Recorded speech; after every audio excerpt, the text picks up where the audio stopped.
This whole thing with this family that we're resettling started on Monday. You know, we have the situation where this child has been separated from his family. During the crisis, when Afghans were being evacuated as, you know, the Taliban took back over Kabul, that folks were just being rushed and stuffed into planes, right? And so I can only imagine what this child went through. He came here, had no family, no relatives that he could live with, so he was placed into the foster care system. And he's been waiting to be reunited with his family.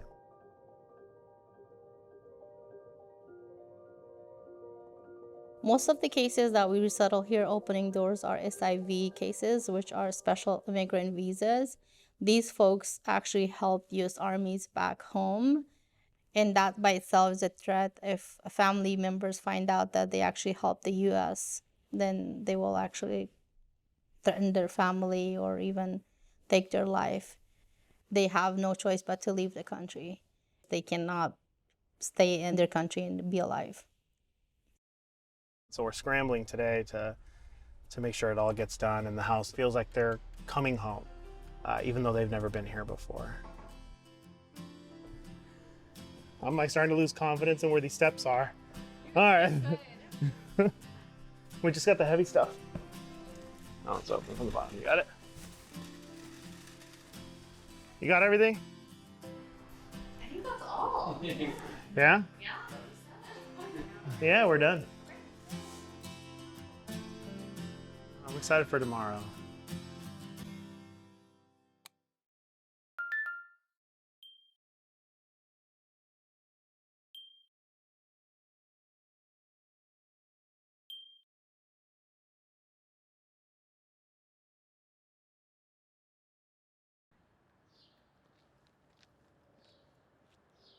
It was nice to have that time, but at the same time, we wanted the family to be here. And that little wait when the flight got canceled was like, They were still like so glad that they were able to come.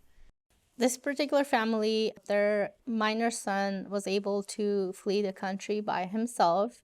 And I believe he was only 11 years old when he got to the plane. And his parents and siblings were left behind at the airport. And we accepted this case to just make sure the family is reunited and the family comes here and to be safe with their son.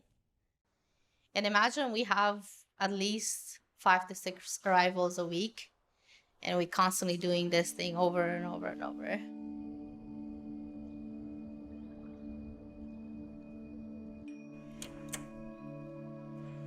Exciting!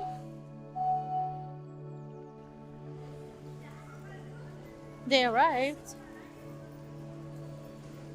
But where's the family? That's them. خوش آمدی. بازم خوش آمدی. کنی شاق بغل کشی کنی؟ قبولیت مقبول است. خوب هستی شکو؟ We're just getting some cards so we can get their luggages and we'll head to the car.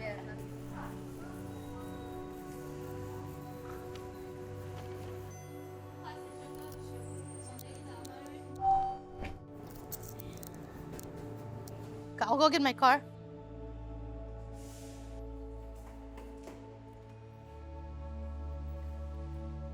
خب باشم یکم خودتون میکنم من دوشونم صبح گاز سیشن قبلش نیست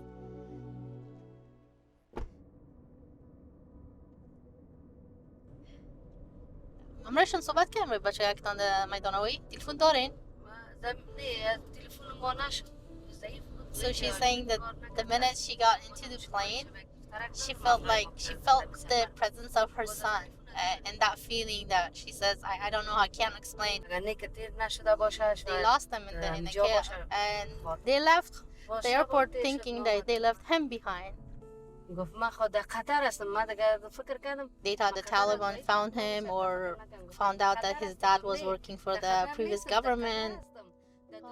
And the reason he can't walk much is because he was tortured by them. They were just very scared. And once they received the phone call and he said that he's in Qatar, and there's a similar word in Dari.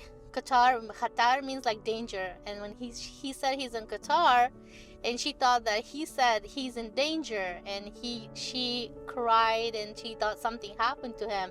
And then he corrected again and said, "No, Mom, don't worry. I'm in Dubai. I'm in Doha. I'm in Qatar.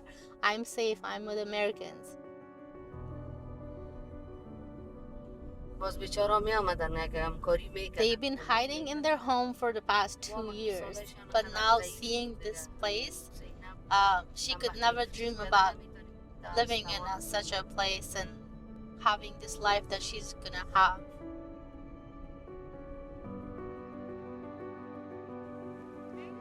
I did it! Here we go.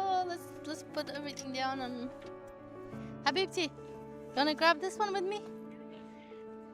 Imagine they left everything and all they have is that suitcase. These folks start their life again from zero. There's nothing that they can retrieve back from back home. For me, it's very important to be able to give the things that my parents couldn't get to the community that comes in, and give that sense of belonging to their children. And there's still cases that needs to get processed to come here.